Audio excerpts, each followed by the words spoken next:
કલાત્મક છત્રી મહારાજા સયાજીરાવના જનક પિતા અને મારા વડ દાદા શ્રીમંત કાશીરાવ ગાયકવાડ સાહેબની છે. આ 1877માં બનેલી છે. 1877 આજથી 150 વર્ષ પહેલાં એમનું મૃત્યુ થયેલું. આ આખા બરોડા સ્ટેટનું જે તમામ હજારોની સંખ્યાનું જે હેરિટેજ છે એમાં સૌથી પ્રથમ હેરિટેજ આ ગણાય. કારણ કે જો કાશીરાવ મહારાજ ન હોત તો મહારાજા સયાજીરાવ ન હોત અને ઇતિહાસ આપણો ઘડાયો ન હોત. આ છત્રી કોઈપણ સંજોગોમાં એકદમ ટોપ ક્લાસ મેન્ટેન થવી જોઈએ. અહીંયા બહુ સરસ એક બગીચો બનાવીને અહીંયા બધા માટે સીટઆઉટ આપણે બનાવી શકીએ છીએ. અહીંના બધા ભિખારી અને બીજા ઇતર લોકો બધા અહીંયા ભેગા થઈ રહ્યા છે કે જે એન્ક્લોઝર્સ કહીએ આપણે, એ બધાને અહીંયા એ લોકોનું અહીંયાથી બધાને કંઈ સ્થળાંતર કરવું હોય તે કરવું પડે. અને મેઇન થિંગ એટલે કોઈ કોર્પોરેશન કે કોઈ હેરિટેજ સેલની અંદરથી આમાંથી કોઈ જાળવણી માટે આગળ આવેલું નથી. અને આજે આ મોટો ગુમ્મજ પડ્યો અને ગુમ્મજ પડ્યા પછી અહીંયા 2-3 ગુમ્મજ હમણાં મિસિંગ છે. અહીંયા અંદર સોના ચાંદીનો બહુ મોટો ચરુ હતો અને આ બાજુ કોપરનું એક બહુ મોટો દરવાજો હતો કે જેની અંદર 12 ઇંચની આખી ચાંદીની તકતી હતી જેના ઉપર સોનાનું રાજચિહ્ન બરોડા સ્ટેટનું હતું.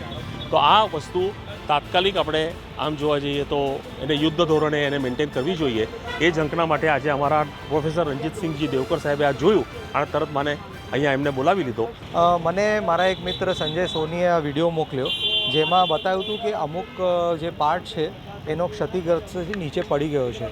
અને જેમાં આપ ઉપર જોઈ શકો છો કે આ વડવાઈઓ ઘણી બધી વધી ગઈ છે, વડનું ઝાડ વધ્યું છે, એના લીધે બિલ્ડિંગને ડેમેજ થઈ રહી છે. અને જેમ ગાયકવાડ સાહેબે કીધું કે આ જે હેરિટેજ છે એ ખૂબ જ સ્પેશિયલ છે.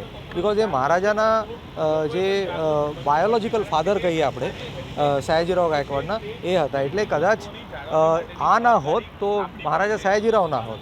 અને બરોડાવાસીઓને જે નેચરલ બરોડાની જે હેરિટેજ છે એના વિશેની જાણકારી બહુ ઓછી છે. આ તો 2-1 દિવસ થયા છે, આજે લગભગ બીજો દિવસ છે, ગઈકાલે પડ્યો એવો અંદાજ છે. अब खबरों से लगातार अपडेट रहना हुआ आसान.